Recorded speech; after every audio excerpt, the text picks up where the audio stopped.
Yay. So we are here on day 4 of our Homeschooling Can Be Fun challenge. And I kind of have a different take on this topic that I had chosen for today. The topic for today is follow the interests of your children.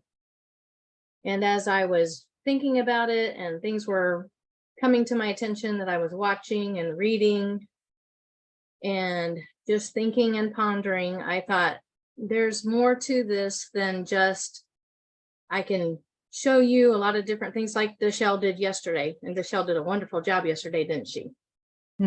She did. She is such a good presenter and she has so many good ideas. The pictures look like so much fun. I'm like, oh, I want to do that. Oh, I want to do that. She's like she said, you can't do it all. I think she does it all though. But I thought I could tell you a lot of things like about following the interests of your children, but there's a little of a twist on it. Follow the interests of your children, even if their interests are not academic or financially rewarding. Isn't that a new idea? Yeah, so because everyone is affected by that, we think they need to be able to get a job. Even with our girls who we expect to grow up and have children, have families, a lot of times we want them to have a career too. But to put that aside and just really let our kids follow their interests, we don't do that very often. We think, what are they going to do with this in the future? So their passion or their interest may seem like it's secondary to the academics. So one thing I want to talk about today is what schools and some homeschools do that take the joy out of learning and kill creativity.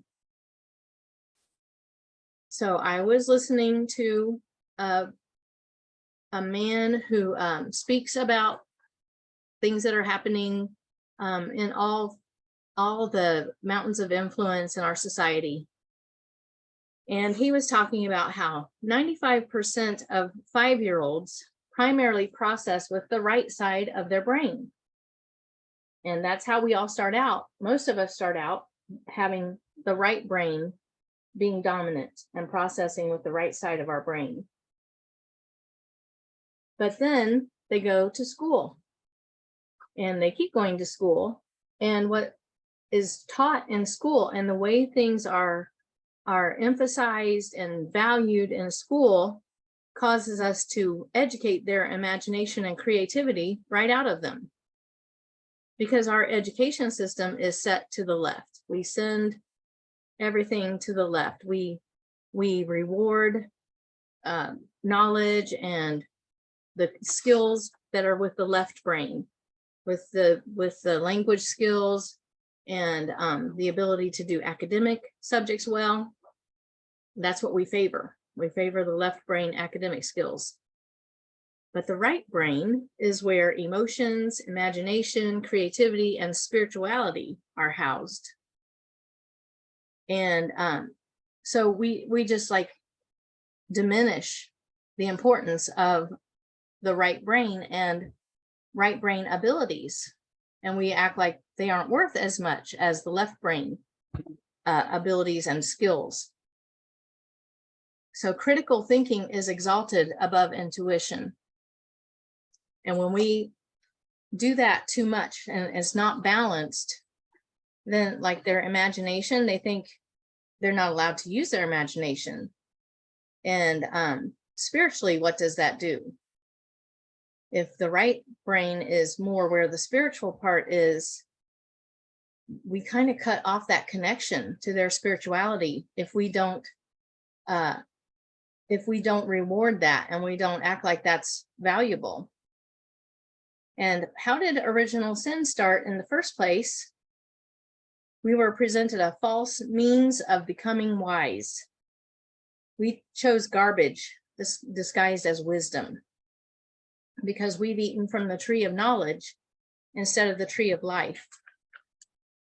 And so what has happened in our society and our schools and just all over the world, Greek philosophy, humanism, and rationalism became entrenched as how we define wisdom.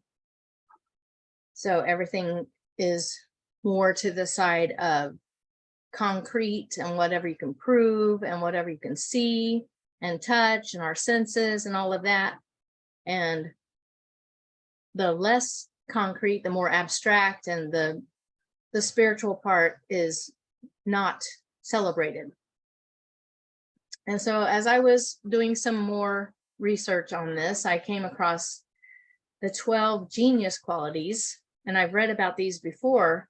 Kathy Cook has written on a book on this based on work by Dr. Tom Armstrong. And Dr. Tom Armstrong did studies in 1998. He was thinking about why kids have learning disabilities and if it's learning disabilities or differences. And he came up with 12 genius qualities that he realized they were things that we were not placing high value on. But these were the things that geniuses had in common. When he studied the inventors, he studied Einstein, he studied Thomas Edison, he studied Thomas Jefferson, the geniuses that we've known of, he came up with 12 qualities that they had in common. And they are very surprising if we're thinking academically. The first one, or I don't know if they're in any particular order, but the first one I have here is curiosity.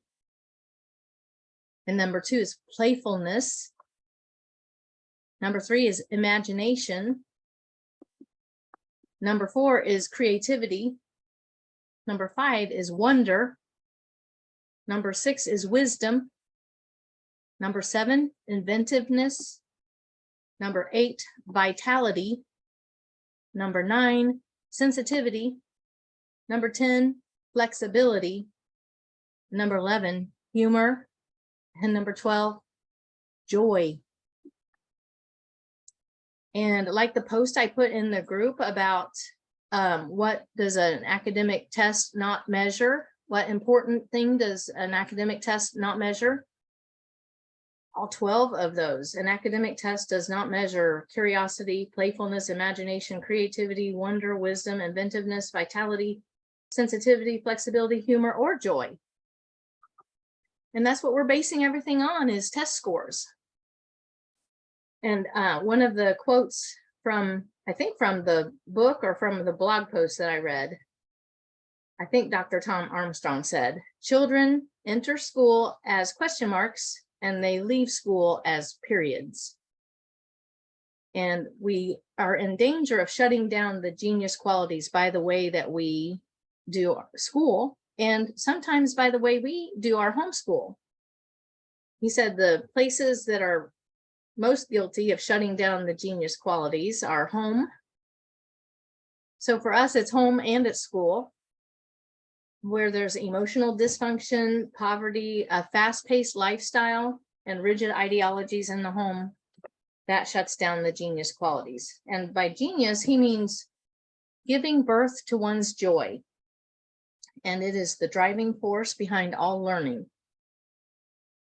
And what happens in a lot of schools is they crush the joy of learning with the testing and grading, the labeling and tracking that tend to emphasize what students can't do instead of what they can do, textbooks and worksheet learning, and tedium. Schools can be tedious, and the class time can be tedious, and sometimes at homes in our homeschool we can have some tedious times too. And that is not awakening or strengthening the genius qualities when we're doing too many tedious tasks. And the media also causes this shutting down of the genius qualities through violence, stereotypical images, insipid language, and mediocre content. But in our homeschools, we want to awaken and nurture genius qualities. We want to strengthen them instead of stifling or stopping the genius qualities. And then I listened to Jordan Peterson. I think he's a very intelligent person and knows a lot about a lot of things. I actually just saw a Facebook story or Instagram, whatever they're called, of him saying, and it showed these boys playing in like a movie while he was saying this over top of it, voiceover. Yeah, Jordan Peterson, Beth, you like him too? He's really great.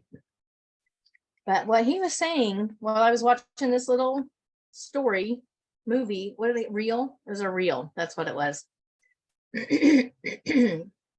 Pardon me, I have all of this in my throat that I'm trying to get rid of. What Jordan Peterson said in this reel was, we use amphetamines to conveniently modify the behavior of bored boys because we're too stupid to construct the education systems in a manner that doesn't drive them mad. He said, hyperactivity is caused by schools. He says they should play more, way more. He said they should play to the point of exhaustion every day. He said they'll quit when they've had enough. And I'm big on play. I have always thought that that was really important for our children, even as they get a little older, to spend time playing. Charlotte Mason even talks about, I'm trying to think of that term, where you just leave them alone and let them figure things out, let them process, let them reflect, give them time. Don't be constantly trying to, just tell you what they're thinking. Sometimes they need time to just think. And sometimes it's better to just, I can't remember, masterly inactivity, where we don't have an agenda. We don't have some kind of a lesson plan. We just let them do what they're going to do, what they find to do. And as I've seen many times, it's okay to let them be bored, because that's what really produces the ingenuity, when they have to figure out what to do to occupy themselves.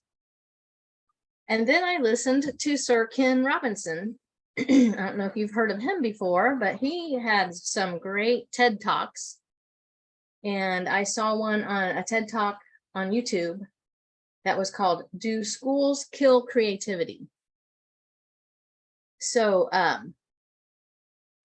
I don't remember if I said the title that I was going to give this, but the overall title I want to give this is Unleash Their Creativity. What Sir Ken Robinson said in that TED Talk about, do schools kill creativity? He said, we squander kids' talents and creativity. He said, creativity is as important as literacy. And we stigmatize mistakes. We educate people out of their creative capacities. Instead of mistakes being something to avoid, we should encourage those mistakes, and we should, because they tried, and we should encourage them to try instead of making them afraid to try new things.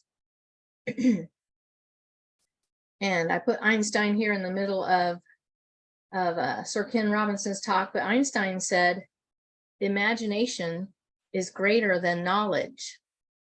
So here we have Sir Ken Robinson saying creativity is as important as literacy, and Einstein saying imagination is greater than knowledge.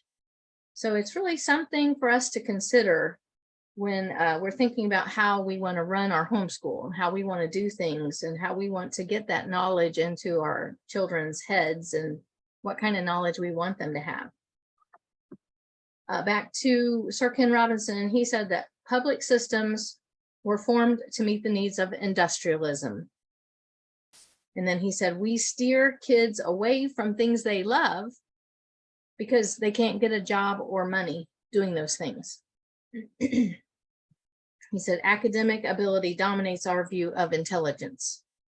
What some people were good at wasn't valued, so they weren't considered bright or intelligent. He said, but things are changing. More people are graduating from college since the beginning of history. and suddenly degrees aren't worth anything. You have to have a higher degree to get what you could before with the lower degree. And it's like academic inflation has happened. But he talked about how intelligence is diverse, dynamic, creative, having original ideas that have value, and distinct. And those kinds of things aren't measured on the tests that children are given. And they talked about a lady who became very famous, but she wasn't doing well in school at all when she was young. She was antsy, moving around too much. She didn't get her work done. She bothered the people around her. And so her mother took her to a psychologist and told her all the things that her little girl was doing in school. And they might have put her on medication and told her to calm down. But instead, when the mom got done rehearsing all the things that her girl was doing wrong in school, he said to the little girl, "We're going to go outside. I need to talk to your mother privately. We'll be right back." And as on the way out, he turned on the radio to a song, to music, and they walked outside the door and closed it. And then they looked back in, and she got up and just started dancing around.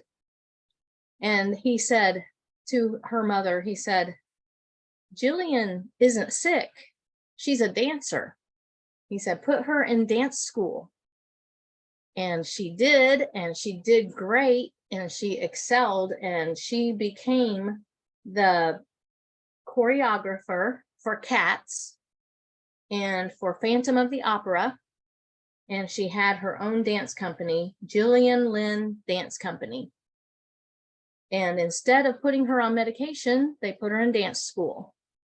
And she did great. So, the point of all this is that we haven't valued imagination and creativity like we should. Like, as a general people, we have not valued imagination. People don't get paid. The artists don't get paid very much. It's really hard to break into the arts and make any money at it.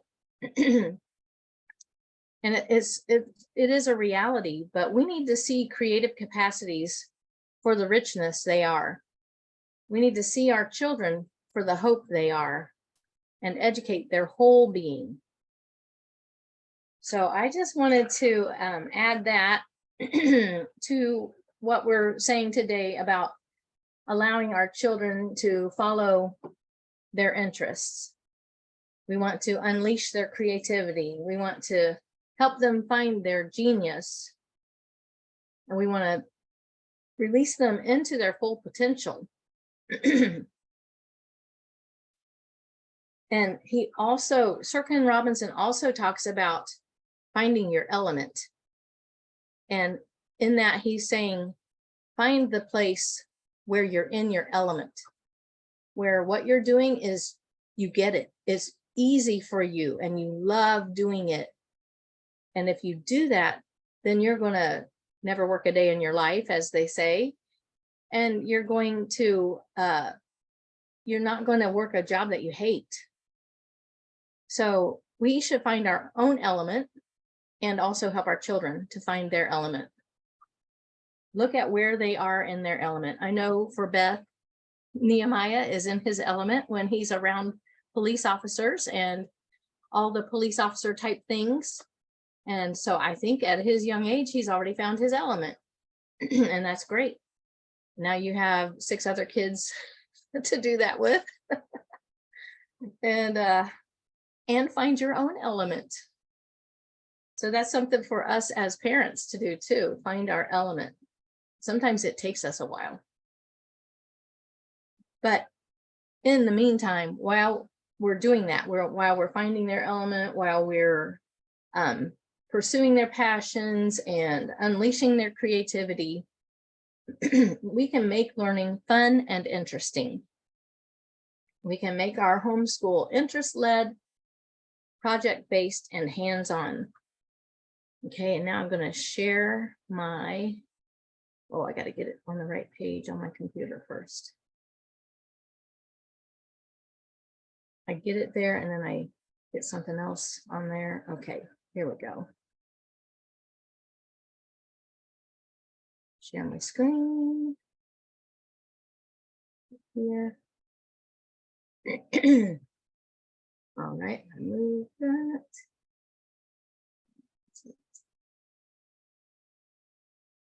Go.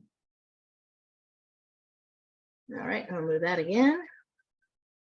Okay, here is the name of our challenge. Homeschooling can be fun, and I hope you're getting that from each day's lessons that we're doing and sessions that we're doing. And the introduction is that homeschooling is more than educating your children at home. It's about building a family culture that encourages creativity, emphasizes the importance of relationships, also very important, and prepares children for the future. And the best way to do this is to make it fun. And then on day one, we talked about how beginning homeschoolers think they should do their homeschool like school. And we covered very in-depth how that's not the best way to do it. I had trouble with that myself when I started with my oldest, with my first little baby, trying to get him to do his schoolwork.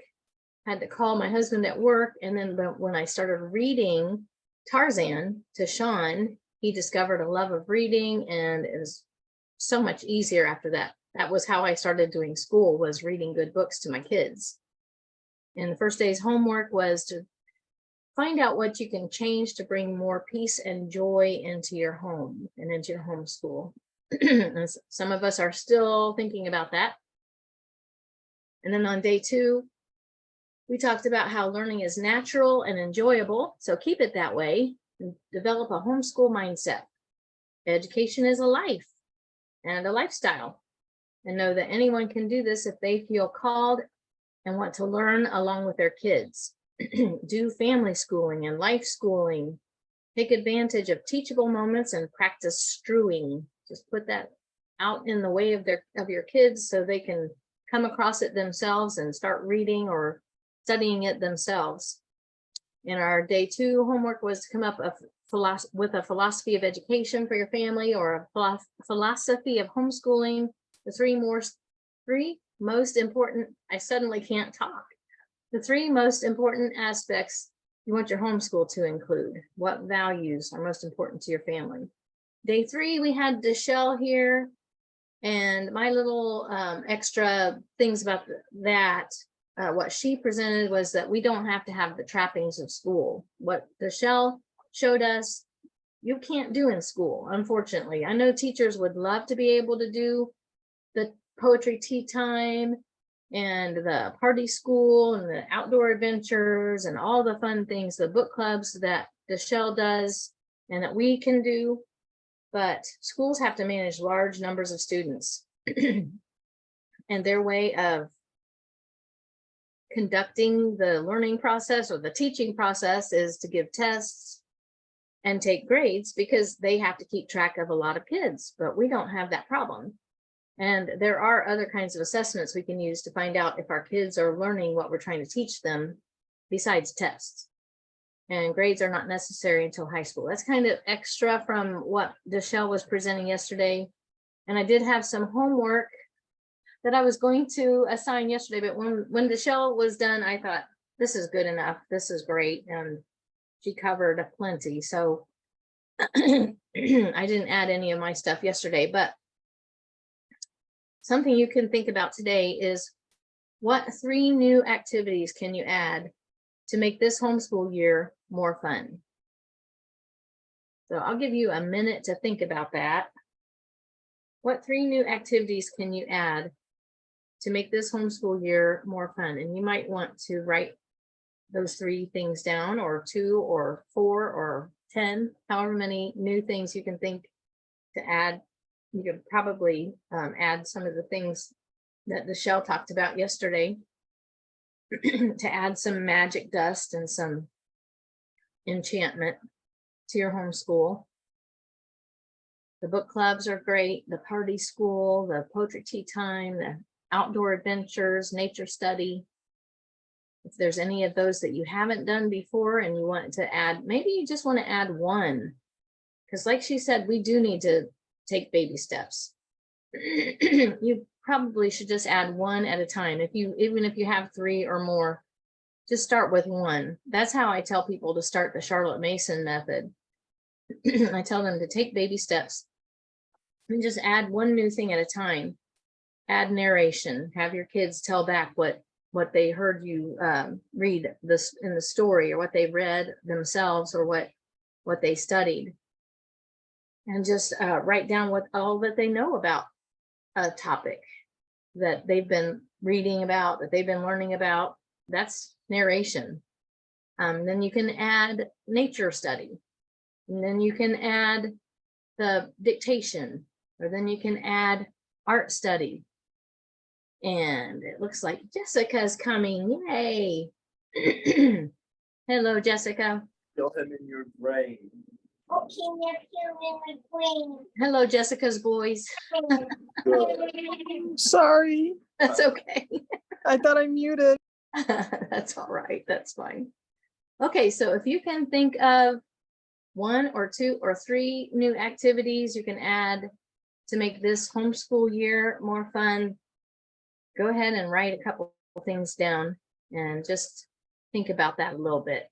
What can you do differently? What can you change or add to make this homeschool year more fun? So that was homework that was going to be from yesterday that I didn't tell you about until now. But now here we are on day 4, which I've already gone through most of the rabbit trail anyway that I went off on about following the interests of your children. But on day 4, as I was looking at this slide and thinking about what I was going to be talking about, I thought, for number 1, I should pray about how you should conduct your homeschool, because that is really the most important thing. And my best ideas came after I really prayed about. I'd wake up in the morning and say, oh, Lord, what should I do for homeschool today?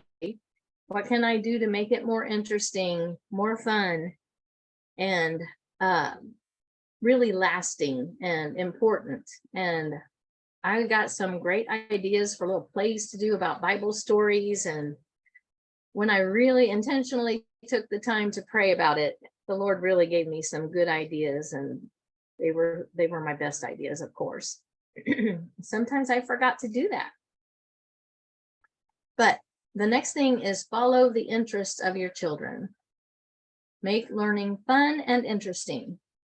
Make your homeschool interest-led, project-based, and hands-on.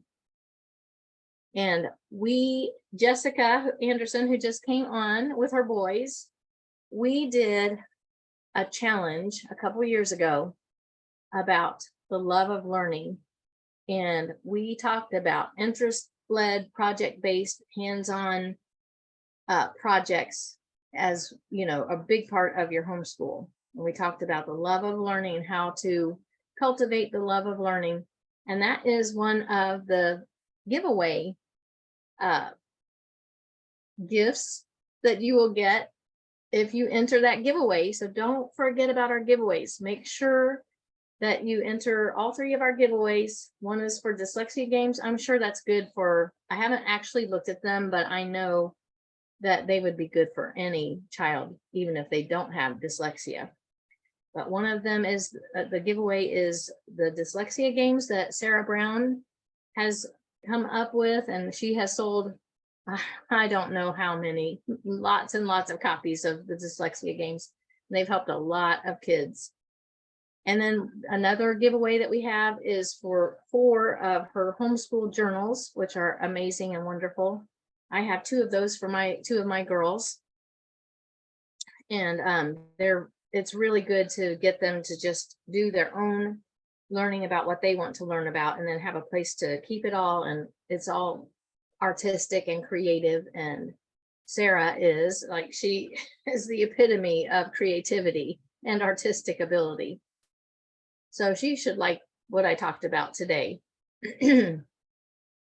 We should get involved with other homeschool families and do projects together. That would make it easier to do and more fun to do. And you can get someone to brainstorm with you about how to move away from a school mindset. That would be a good thing to do if you're you just don't know what to do. You just don't know the first step to take.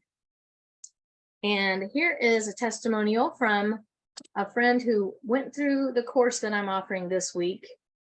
And I asked her after she just went through it last week. And she was telling me, this is great. This is wonderful. And I said, well, can you write a testimonial for me for it? And she's like, yeah. And so here is what my friend Cindy said. And she is still homeschooling. She's homeschooling her granddaughter now. The Douglas family has provided real life examples of homeschooling called The Basics of Learning and Homeschooling. Penny Douglas and her son Sean will sit down and share their experiences to help homeschoolers on their journey.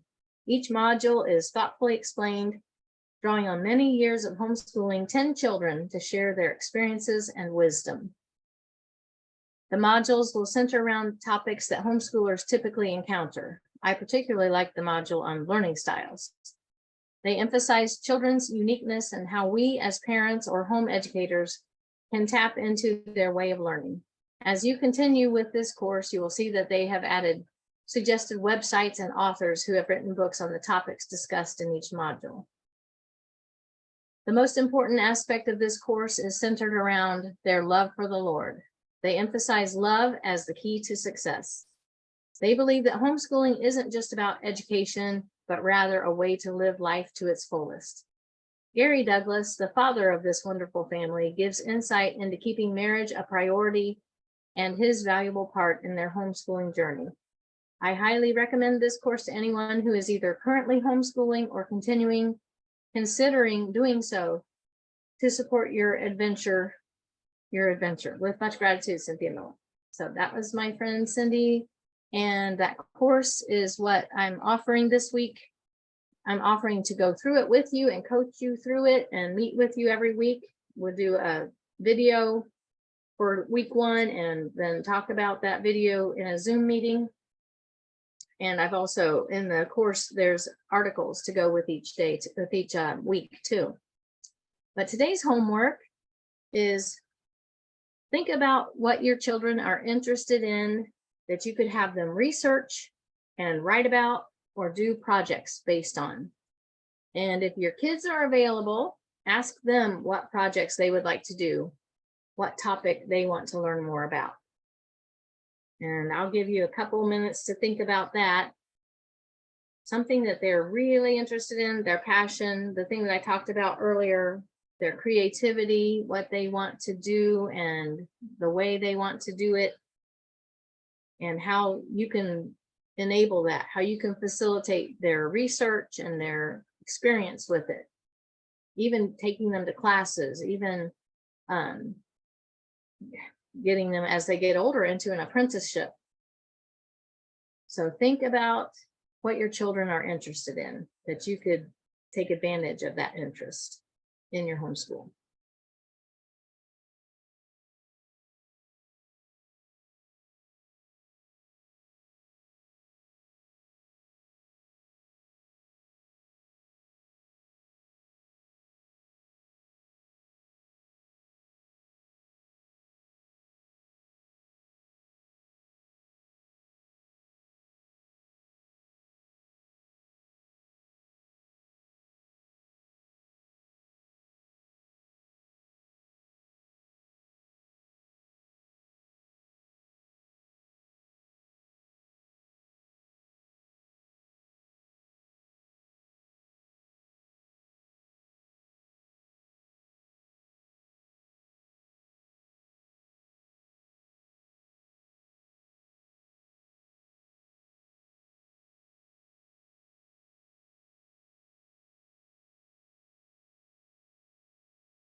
Okay, I trust that you have been giving that some thought and writing some things down.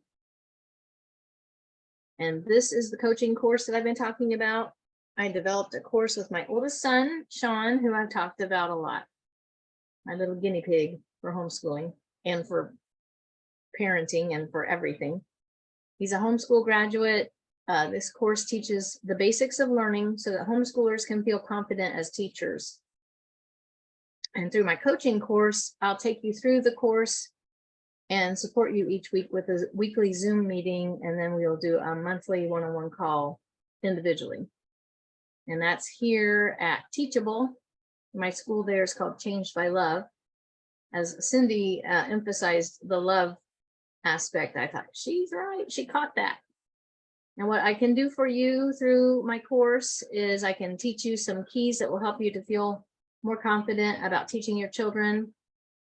I can give you some basic principles of learning so that you feel qualified to lead your child's education. I can help you to modify your expectations to match reality. Then your frustration and that of your children will be reduced, and there will be more peace in your home. And I can help you to develop a homeschool mindset, which includes a lifestyle of learning. The whole family lives together and learns together. And there's also the option of just taking the course without my coaching. The Basics of Learning and Homeschooling e-course is a self-directed e-course. It's located on Teachable also. You can sign up for it and go through it on your own. And there's an article and a video for each module. And there's also homework and action steps to help you to implement what you learn.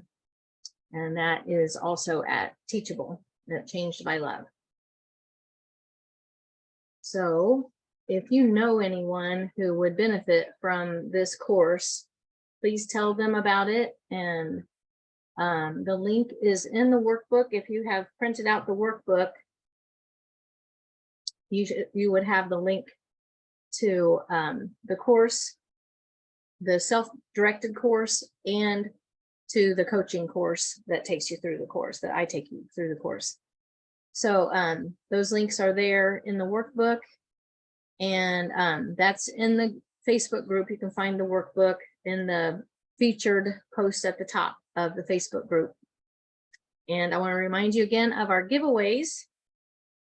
We have those 3 giveaways that I was talking about. The Love of Learning Challenge, we were giving 2 of those away. You get to see all of our videos that we made talking about how to cultivate the love of learning. And then also 2 of the printable kit that Jessica put together that has all kinds of ideas of things you can do to make learning interesting and fun, stations that you can do, things that you can set up in your home that just get kids all excited, and they're having fun and they're learning without even realizing that they're learning because of all those activities. She has so many listed in that kit. It's really, really good. And so we're giving 2 of those away. And then we have the Sarah Brown homeschool journals and the dyslexia games. So make sure that you go through those giveaways. I know that I think Beth has maybe gone through all 3 of them, some of them anyway. And we've had a few people go through, but we need more people to go through those giveaways. Okay, is there any chat? Oh, it looks like there is some chat. Oh, okay. Would like to get back to, Beth says, would like to get back to our tea time and party days. We are also trying to do a Friday game day. Yeah, Michelle talked about that too, didn't she? We are starting family game night on Fridays. That is great. Jessica says, I purchased the dyslexia games and they are great. My boys don't have dyslexia, but I got it for them too. It helps with penmanship and focus and builds confidence. Nehemiah said Legos. That's the project that Nehemiah would want to do. Legos are big around here. I know that Jessica, Legos are big among her boys too. And there's so many kits you can get, and you can build so many things with Legos. Even, don't they have like robotics and stuff too? I know that there's movable stuff that my Katie has made with her Legos. We didn't do the robotics. I know that Sean wanted to get into robotics. He kind of studied about it, and actually I think he did. I think Sean did build a robot. I kind of forgot about that. But I gave them lots of freedom and lots of time to do whatever. I don't think I talked about during this challenge, but my son Garrett needed a computer. So he got the stuff for it and built a computer for himself. And then my husband needed another computer, a better computer. So we got the stuff and Garrett put that one together too for Gary.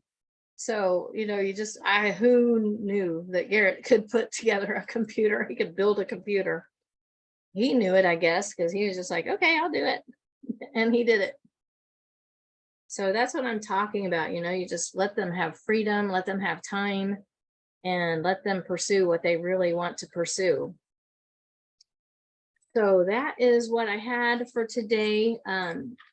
That homework, I don't need to go back to my slides. The homework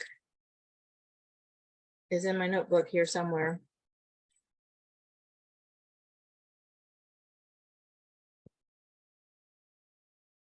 Think about what your children are interested in that you could have them research and write about or do projects based on. And that's good that Beth had Nehemiah available so she could ask him. There's all kinds of things you can do with Legos, that's for sure. One of the best gifts we can give our children is to give them the love of learning. If they love to learn, they'll become lifelong learners. That's so important. Making learning fun is the best way to encourage the love of learning. Jessica says, yes, lots to do with Legos. And they are learning so many mathematical and important skills when they're putting those things together. They have the spatial relationships and all of that left brain stuff. They're getting to use those with Legos. So don't forget to check out the Shell's site at literaryadventuresforkids.com and use the coupon code Homeschool Fun, all one word, all caps, and you'll get 20% off until 8/31/23, the end of August. So that is about it for today. Does anybody have any questions or anything that they want to say?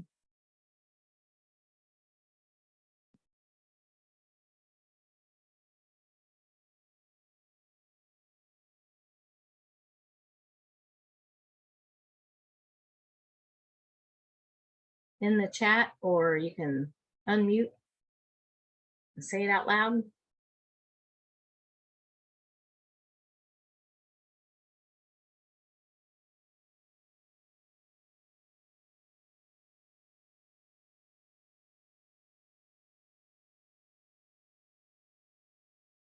Okay, if there are no questions, nobody has anything to add, we'll just go on and I'll tell you tomorrow we'll talk about, actually, I'm going to have to add to what I had written here because we're going to talk about a lot more than what I was planning, kind of like today.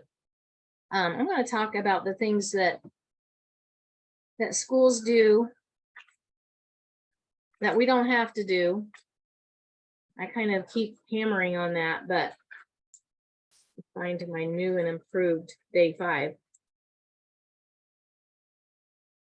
It's really going to be about, if you're wondering how we can keep track of our children's progress instead of doing it the way children's do it, without using grades or tests, there are other kinds of assessments we can use.